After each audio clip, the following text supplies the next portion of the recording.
Hi. Welcome to the future.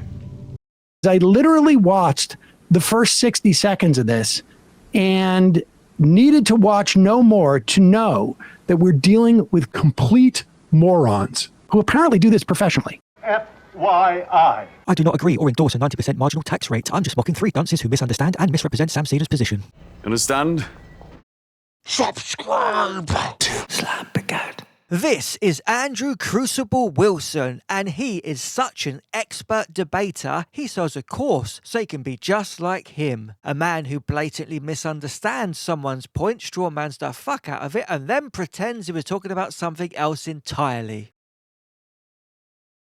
We can go back to the time in this country where we had the greatest economic expansion during the 50s and the 60s, when we had a top tax marginal rate of 90% of every dollar that would be earned over $470,000. Today, it would be $3 million.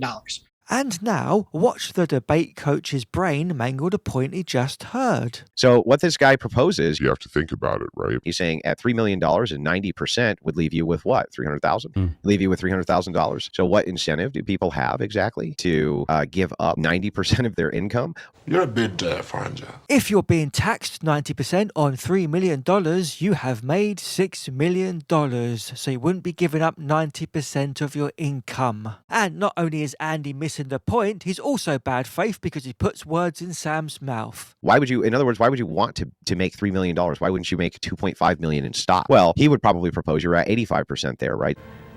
I just need more than you. I need proof.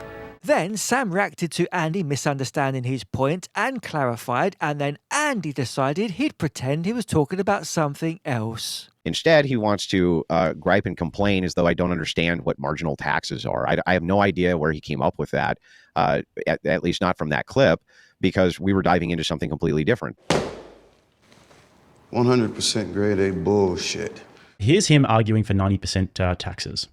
If you understand marginal tax, then you're admitting to playing Sam's clip and choosing to react to something else entirely, and that makes you dishonest, but it's obvious from the next clip you misunderstood what he said. So essentially, you're never going to be able to exit the tier of being a 100,000-aire, right? Yeah. Like you're just never going to be able to exit that tier.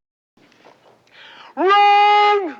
If you're in the 90% tax bracket, you are a millionaire because you took home 1.4 million from the first 3 million you made. The 90% applies to the income above the first 3 million, which means you must have made 6 million to have the second 3 million taxed 90%. You want me to slow it down for you? Sam didn't mention changing anything about lower brackets, did he?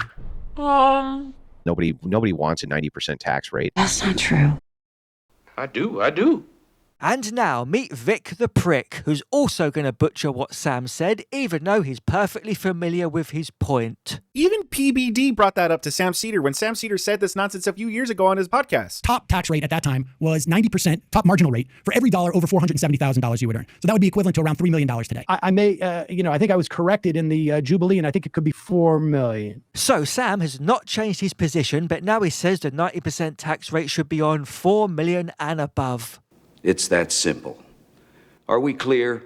This tax calculator shows if you made $4 million a year, you take home about 1.9. And bearing this in mind, watch how Vic distorts Sam's point with an analogy that would make a 4-year-old roll their eyes. I'm going to pay you $50 to mow my lawn. When you mow my lawn, I'll give you $50. However, you need to pay 37% of that in taxes. And then let's say, okay, I'm going to also pay you $50 to mow other people's lawns in my block, in my street. You'll make $50 per lawn. However, anything you earn past that initial $50 is going to get taxed at 90%. How could you grow your company? You know how many lawns you would have to cut to actually grow your company into something if the marginal tax was 90%? What you just said is one of the most insanely idiotic things I have ever heard. Because it would be literally impossible to grow a business if you were taxed 90% after $50. And the fact you're oblivious to this is hugely troubling, and the reason you should ensure the corks are firmly on your forks. Why is the cork on the fork? To prevent him hurting himself. Vic, Bobby. Having two tax brackets with 37 and 90% would unalive tens of millions of people because they can't pay rent or buy food. Yeah, that might be true. I don't know. Or care. Also, maybe you should ponder how businesses grew when the top tax rate was super high. Why would I do that? Under current US tax brackets, if I earn 30k, I take home about 25k. But what you just said would leave me with $3,000. The reason you pay more tax the more you earn is so you have enough to survive. But you didn't factor that part into your analogy because you have the IQ of a rotten egg. Kinda, hurts my feelings. Vic says taxing earnings over 4 million 90% is a Terrible idea. Obviously, it's ridiculous. And he just compared that with a two-tier system that would unalive most working class people. The way you grow a business is with the 1.9 million you take home from the first 4 million you made under the current system. And so when we think that when you're talking about a 90% tax and we come to the conclusion that it's a flat tax, well, why would that be crazy to think that that's what you want? Why is it ridiculous to think that you guys want a flat tax? Why would that be ridiculous? Because a 90% flat tax would cripple almost everybody, you smooth, dry roasted brain cretinous fuckhead. You seem very upset. Maybe you could take a pill for that. And also, if Vic's against a flat tax, then why isn't he calling out David Dunce Rubin for his flat tax take like I did?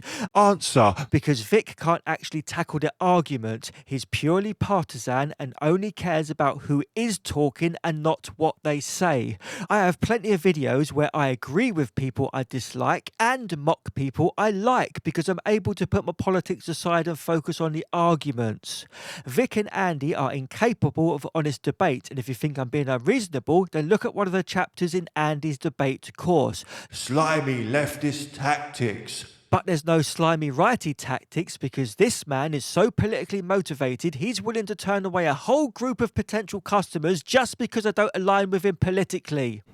Don't you like leftist money? I'm not that smart. Like the bloody video.